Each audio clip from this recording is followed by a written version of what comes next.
just can't imagine why you're carrying around that wrench, lovely as it is. It's my microphone. The microphone. Uh-huh. Yeah. Okay. Hello, Sardis. Thank you for joining me. This is my third attempt at capturing this podcast. The first time I didn't hit the button at all. We recorded nothing. Um, yeah, We've had but this the idea of conversation. the We've had this conversation many times now. we get worse at it every time. So yeah, cut Yeah, us some I would agree slack. there. I think the first take was probably the best. It was way better for whatever reason. But okay. So the idea was I'd like to it'd be interesting to do a podcast where you talk with fighters and you find out about their records before maybe they were well known. Um, I was I was in Thailand. I was talking to Dan Hooker, and he was telling me about used to fight 45, and he was telling me about this fight he did at heavyweight, and I looked it up, and it's crazy. They're just like boxing at heavyweight, and so I thought, well, there's probably a bunch of cool stories that people never know because they happened before people were well known, and it'd be interesting to just walk through people's records one fight at a time. So my first guess to practice, which I'm glad I practiced because I needed it, was my brother Sardis. Many of you don't know him and my sister Tirza both fought. So Yeah. In the amateur yeah, division only. yeah, just amateur fights, but it'd be fun to talk about it to practice. So so let's go through your fights one at a time and tell us how you got into fighting. Well, I first got into fighting thanks to my mother back in when I was like 5 years old, and she Not got us into surprising. She was jujitsu. always against me fighting. Well, she was against the fighting. She was not against the ability to defend yourself, and that's where it all started. So we learned self defense. Started off in a variant of judo and jujitsu, and it was taught by an old Vietnam War vet, Coach Shifley, when I was 5 years old. Of course, at the time, there wasn't really anybody in the class. It was kind of like out of his back of his garage. There wasn't anyone in the class that was my size. Everyone else weighed probably around 250 to 300 pounds, and I was this scrawny little 5 year old kid. So I got to wrestle primarily Bob. Bob was our stuffed grappling dummy, and he outweighed me by probably about 50 pounds, and he usually won our encounters. So you started off with some easy fights. Easy. I'll have you know, Bob was an expert in his field. What do you call it? What I've do you never met call someone better at being a dummy. what do you call it? What do you call it boxing when they're like a career? They just lose. They just build people's Fall guy, records up. the fall Whatever. guy. I don't know, Yeah, there's like a name for it. Like Patsy or something. for I these don't know. guys that are just like, yeah, they're pro, but they just have like 99 losses and one win or something. Just there to pat other people. Yeah, that was Bob. That was Bob. Anyway, and then moving on from there, I know you were training with Mickey Skidova eventually. Yep. No, I went to I Mickey a used to lot go over there later and on. train. I probably went to Yeah, Mickey when I was like, I want to say probably 17 when I first went there, if I remember correctly. really. I Yeah. think you went there before I did because I Yes, I did. remember we moved over there, but I wonder how did you find out about Mickey? Different people had known about him that I'd trained with. I'm trying to remember who I first heard about him from. It may have been J.P. Pocock. It may have been my first reference to him. Well, that would make sense. Huh. But no, that was a lot later on. Before him, I actually went and trained judo for a while with Jim Law up in Tuscarawas County. Yeah, you trained with Jim Law and Andrew? Yep. Andrew was there.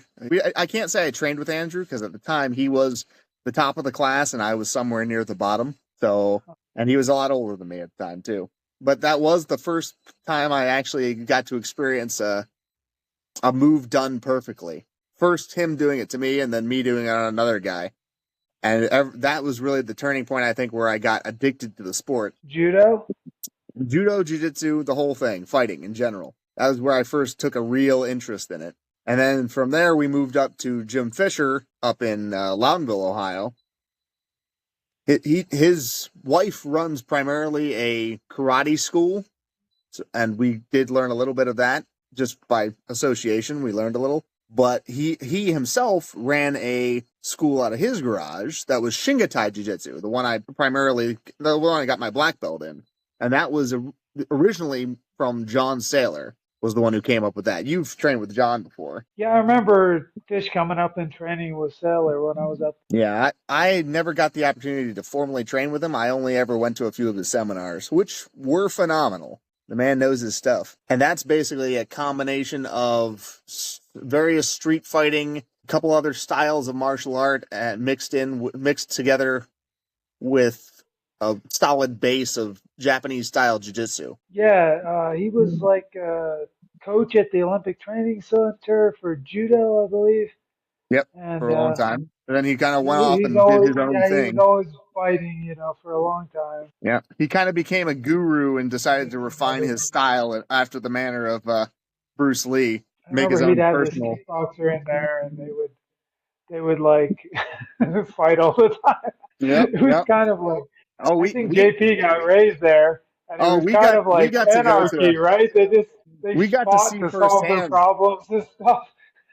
Do you know a guy named Chris Clugston? Yeah, that's who I'm talking about, like the kickboxer guy that would hang out there. We got to go to a seminar with him, and Chris came in as a guest speaker at the seminar. And it was like a 3-day seminar. We came in 3 days in a row. And the first day we met him, I couldn't think anything else other than he was the most arrogant individual I'd ever come across.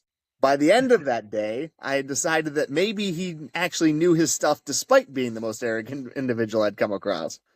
Because he's also a phenomenal fighter. But the second day was more interesting because we got an introduction to the kind of relationship that him and Chris Clugston had. John Saylor was fussing around. For those who were watching the podcast and don't know, John Saylor lives out of his barn, which he's converted into half home, half gym, essentially. And if I'm honest, the gym is the bigger part of the barn. And we got there in the early morning for the seminar, and we were all gathered in the gym where the entryway to the building is, getting ready for when he decided to come out and do it. He was making breakfast in the room next to us, because again, it's his home. And Chris Clugston came in and said, "Hey, is John around?" I'm like, "Yeah, he's in the kitchen." And it's a nice kitchen. It's like a nice, well-made area. There's like a central island with this big, thick wood. It's like a slice of a really giant log made into a table at the time, probably about that thick. And Chris Clugston goes in there, and we are all sitting outside, and all of a sudden we hear this massive ruckus. There's smashing, there's pots flying around, there's a crash or two over to the side. And John Saylor comes out of the kitchen. Chris Clugston's got him in a headlock like this, and he's trying to punch him in the face. John Saylor's fending him off with one hand and hitting him in the ribs with the other hand. And these are like massive dudes. They're both very large men. John Saylor has a chest chest cavity is literally the size of a keg that you'd see at a party for holding beer. He had a massive. And in shape, like big, and very much in shape. In shape guy. And Chris Clugston is of a similar build.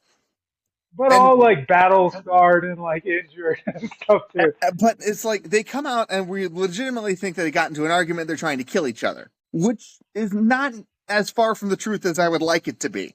So essentially, and I, among a couple of the other guys, took a peek into the kitchen, and the table that I mentioned had been split down the center from whatever altercation they got into, just because they got that much power in their fighting. But from what I understood from their explanation, it's a long-going theme with them that if one of them is not paying attention, the other will try to kill them just to keep them on their toes and in fighting shape. Right, I remember they had this thing. It's like from the Pink Panther or some it's movie like a or something. Tradition. Where the guy, I think there's some movie where the guy like attacks the guy, but they do it for real. They do it for real. If one of them is not paying it too much attention, they will try to kill the other just to make sure that they're staying on their toes and their reflexes are sharp, which they always are. So it's an interesting relationship those two have. Mutual respect on both sides, though. And I have never had a more informative seminar when it comes to like fighting or jiu-jitsu. They're both incredible at what they do. Yeah. Oh, so how'd your first fight happen? And yeah, and So who did you my fight? first fight, my first Get fight done recently. was after I had moved from Jim Fisher, and I decided I needed to work on my stand up. I had solid base in grappling, I had a solid base in wrestling, but my fight game on the feet was not up to par in the slightest. Shingatai teaches a little bit of it, like some like basic strikes, basic like kicks and stuff like that, but you never really get a chance to refine it the same way. So I originally, I believe, heard about Mickey Skidova from JP, who had also trained with Sailor, and he had a really good reputation as a boxer and a boxing coach, and that's really what I was looking for because I thought that that would probably fit best with the style I'm already using. Wrestling is already kind of in this position, so it's just learning to fight on a stand-up game from there with traditional boxing. And then I found out that he's actually a kickboxer, so I got to do some. He does traditional style boxing, but then his kickboxing is what he uses for his leg attacks. And he's also a phenomenal, phenomenal coach.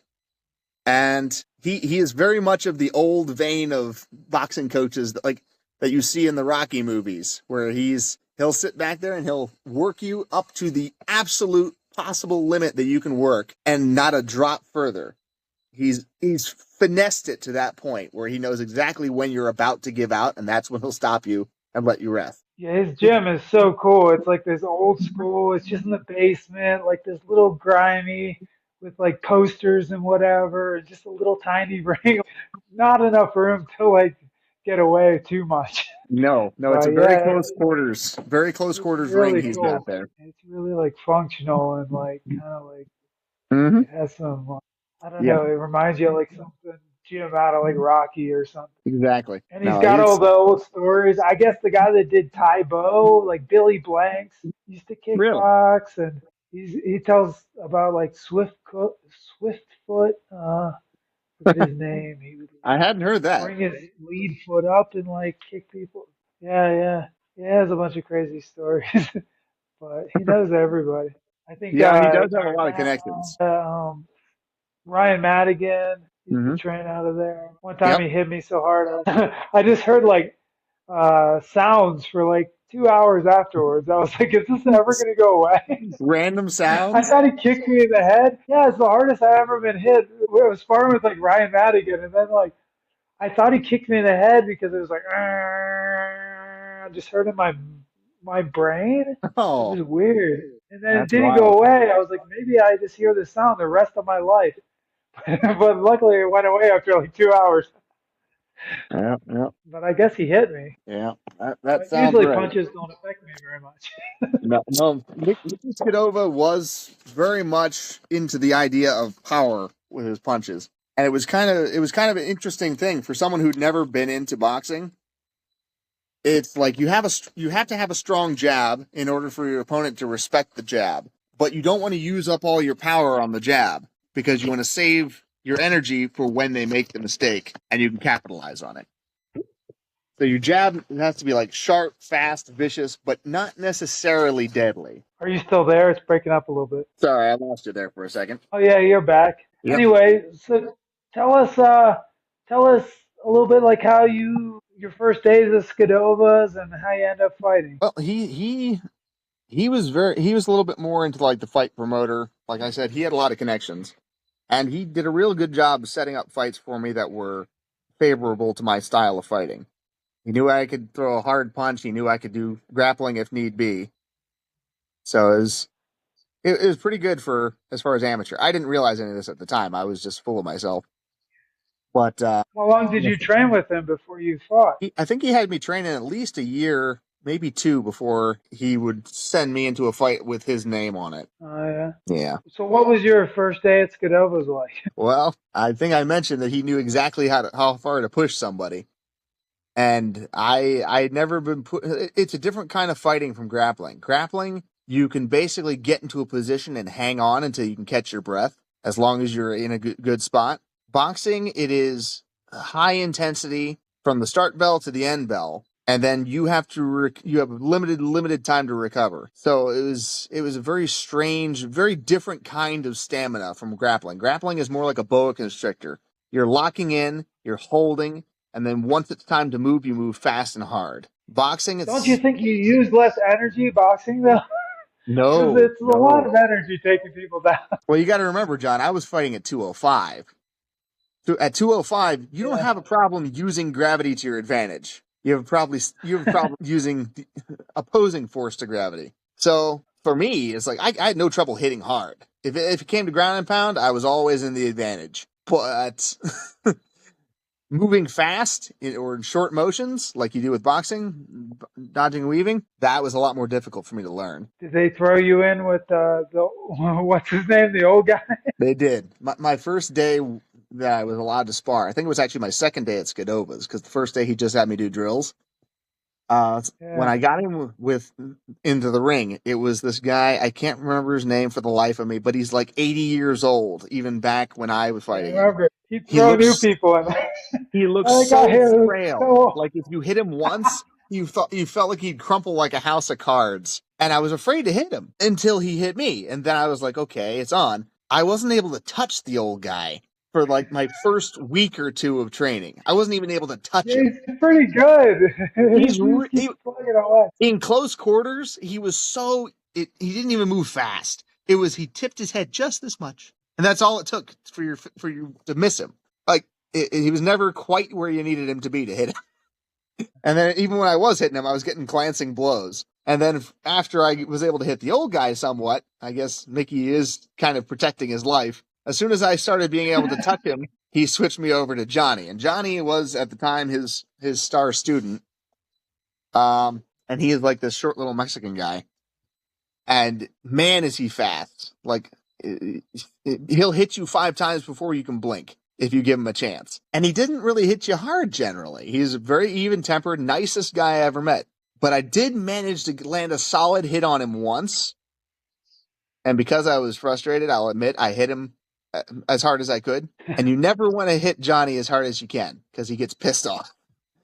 And I think I got hit 12 times in the space of 5 seconds. All of them very hard hits in retaliation for that one. But again, very even keeled. As soon as he got his revenge, he's like, whoop, back to normal, back to business. But he was also phenomenal. It was very hard to lay hands on Johnny too. So then, your first fight.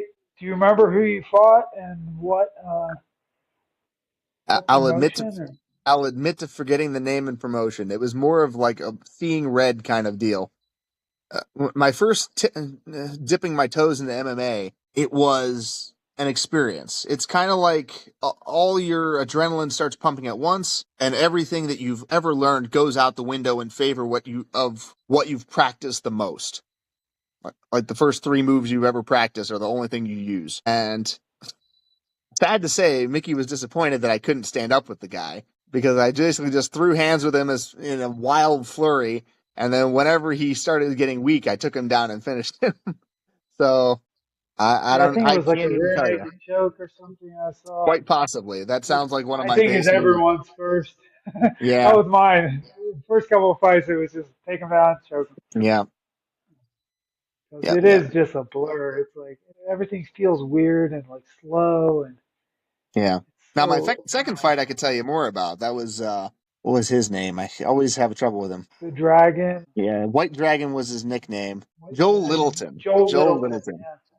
Yeah. Yeah. Joel actually ended up becoming a friend after that fight. I guess he got his start in karate and moved into sort of backyard brawl style MMA, unsanctioned. And then Did from you there he see moved video into on him? Or? I saw one video on him doing backyard brawling, and that was the only impression I had of him at the time. I had a very low impression because his form was terrible. Was the Uh, game plan to spar with him? Stand up with It him? was. It was. Remember, Mickey Skidova being my trainer, my goal was always to do stand up only. Yeah, and he wrapped hands that way too. Yeah, well, and that was my challenge really, I as was I was always trying scared to. because I was like, oh no, I'm not gonna be able to grab the guy. There's a lot of wrap on my hands.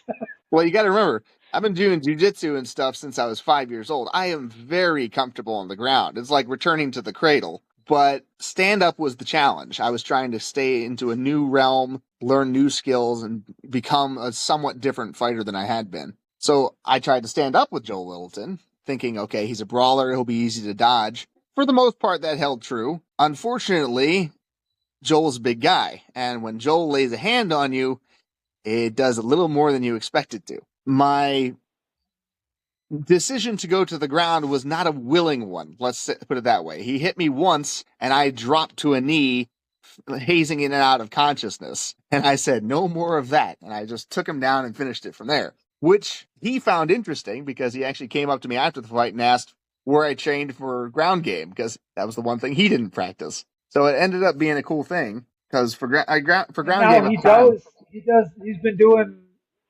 yep, jiu-jitsu over LLJA forever. Yeah, so that's yep. really cool. That was who I recommended to him at the time, is for Brazilian style jiu-jitsu.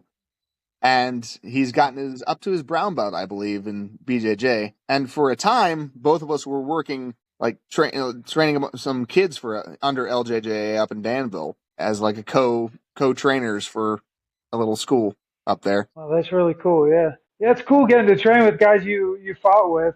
When I went down to South America, I stopped and trained with the Yeah. guy I fought on the Ultimate Fighter. Well, Yeah, the fighting community is surprisingly welcoming.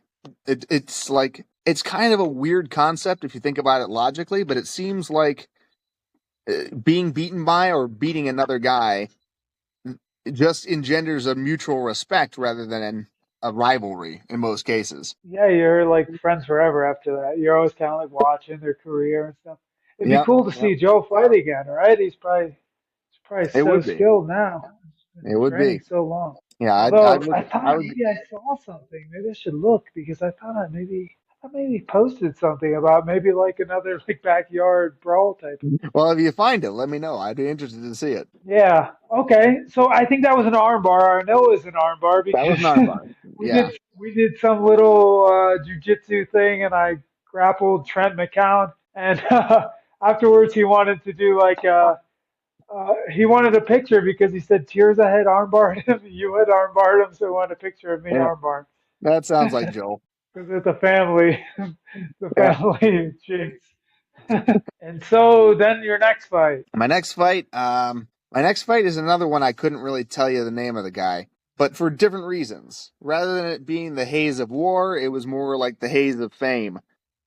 I'll admit that by the time I came up to my third fight, I had gotten a bigger head than Megamind. I was full of myself and loving the fame, and it was like a complete personality shift. I've never been In one to Nashville, at showboat. least they loved you. Oh, they loved Because me. you would Yeah. stand up a lot of times, like I you'd be like throwing punches and stuff, and I would just take people down. But Yep. yeah, people love that. Well, everyone likes seeing big guys slugging out. But the trouble is, I had never been exposed to that much notoriety as an amateur fighter, and it went straight to my noggin. I had a personality shift. I'm generally not a showboater. I'll generally like stay in the background in most situations. And I was the guy trying to walk around the ring, waving my arms around like an idiot, trying to hype up the crowd. And I didn't realize that I had gotten to that place until my last fight. So that was one I can't remember, sadly, as far as how it went, other than I was having a good time. And then your last fight, He knocked the pride out of me and the humility into me. That was Dalton Rasta. And that was kind of an interesting one he's too. really good. Because Yeah, as I've I trained said, with him a little bit. yeah. Well, as I said, Mickey Skidova usually is really, really good about setting up fights so that it's to the advantage of his fighter, because he likes Oh yeah, building that's people that up and whole getting them. boxing thing. Yeah, Yeah, they like to build up. All he that. plays the game. Yeah, he tries to build it up and get you a good career based on good picks and stuff like that, like a winning Yeah, and they racehorse. believe in like the psychology of it, and like, oh, we can't Yep. break him or whatever by Well, I feeding mean, them hard people. it's like betting on racehorses. It says something that his gym was called the Stable. Oh yeah, So his goal is to train you got up to that. be Yeah. really good, and then also pick good fights for you so that you end up looking really good. And that boosts your career and then his career by association. It's funny I, all these places like JP's are John Sellers was called the Barn of Truth, JP's was called the Fight Farm, and Yeah. Skido's was called the Stable. So we got a whole True barn enough. theme going. True enough. Ohio. Bunch of filthy Plains animals fighting it out. But no, so my last fight was kind of an odd one because the Dalton Rasta fight, was actually recommended to Mickey as a matchup for me by somebody he considered a close friend in the fight game. And originally, we were told that Dalton Rasta was a left-handed boxer out of Pennsylvania. And that's what I prepared for. I was preparing, okay, I got to be able to deal with the southpaw, et cetera, et cetera. And that is not what we got. Mickey didn't actually come with me. Footage? I don't know if there was or not. I haven't seen footage of it. I wish I could. That was a cool fight. It was definitely the most fun I ever had in a fight. But I wonder what his record is, because he was doing, he was doing pretty well. Well, I can tell you. He had a real successful amateur, a real successful professional career. I can tell you what his record was because I looked that up after the fact.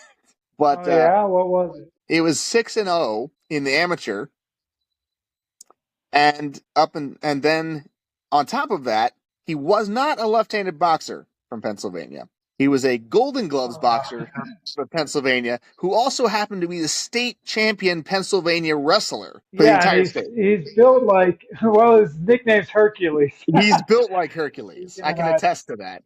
But you got to remember, at the time of the fight, I came into this fight thinking I could easily defeat him because, again, high on my own supply. So, big as he was, I was kind of like, I can take him. This was not the case. The first round, he basically spent he was alternating between smashing my face in at full force because I couldn't dodge, or picking me up and dumping me directly on my head with double legs. And that's what he spent his entire first round on. Now, yeah, I felt like I saw it and he was taking you down. I didn't feel like he was inflicting a ton of damage. You were working a lot from the bottom. You just couldn't get up. I kept getting back up, but he kept taking me down. In the end, I kept thinking he's going to get this, but he should be standing up. Yeah. In the end, the reason he defeated me is because he could initiate the takedown and I couldn't stop the takedown. But there were a couple the second round I was did still do kind better. of green about the submissions because there were some times you were like, and it kind of ropes you in because you're like, maybe I'll get the submission, and then you're working on that, not getting up too. I've had that happen before where you're like, and then I've had times I wish I would have gone for the submission, but like I said, this is probably one of the most fun fights I ever had. And during the second round, I did feel like there was a couple times where I almost caught him, and I almost got him. And actually, I think near the end of the second round, I had him in an armbar or a triangle. I can't remember which. Yeah. And he was like almost there, and they called, and the time ran out. But the third round was over for me. I was tuckered out. He was tuckered out, but he was not tuckered out enough that he couldn't do one more takedown into ground and pound. And that's where the fight got called because I was getting smashed. But I literally came out of that fight looking like Kung Fu Panda. 2 black eyes, big giant grin on my face. It was pretty funny. If you put a side by side, I remember that. Side by side with the Kung Fu Panda. I took a picture of Kung Fu Panda and put it next to your picture. It's identical with the 2 black eyes. Yep. Yeah. But in all honesty, that was kind of a reality check for me. Not so much in that I sat there and I went, I don't want to continue fighting. Because I still get into the fight game. I still grapple and all that. But it was more like a reality check on my ego. I didn't realize that I could get to the point of self-absorption where I would no longer understand that I was not the best in the world. And that's what I'd become up until that point. So in a way, I'm grateful for him for beating the tar out of me. And then as an aside, I do enjoy, like you were saying before, looking at his career and seeing how far he's gone. Because it's cool because he's fighting in Bellator and PFL. He's done really well. And I do retain a slight bit of pride in that, as far as I know, I don't think he's ever gone to the third round with another person since my fight. So there is a measure. I'm sure in his pro fights he has, but I know at least for his first 5 pro fights. His first 5 pro fights, he definitely didn't. Because that I say was his one weakness, is that he was starting to get tired near the end of the third round. Yeah. Because he's doing a lot of high energy moves. But no, definitely kudos to him. Did you cut weight at all? Did you cut weight at all for that fight? Typically, as a 205 fighter, I was probably not cutting much weight. My walking weight was like 215, 220. And with Dalton Ross to fight, I believe it was actually a catch weight because he came in over. over 205. So, So what's the moral of the story? Should kids fight? moral of the story. Well, I mean, I don't know. I love fighting. I love going in there and throwing down, but the biggest takeaway for me for all of that was just keep the ego in check, because fame will get you thinking things about yourself that aren't necessarily true. Right? It's like fighting really humbles you. If you have problems with arrogance, it's definitely get into fighting because it's like, Well, um, eventually, yes, eventually it will. yeah, But there's just yeah, something about the crowd coming out there and cheering your name it's intoxicating. It's very easy to get lost in the sauce. yep. Okay, well, thanks for joining me, and hopefully this time we hit record. Yes, hopefully. Okay, hasta luego. I'm All right, gonna uh, I'm gonna shut it off, but wait, and will do. just make sure we upload. Okay, let's hope this works. Please work. Please work.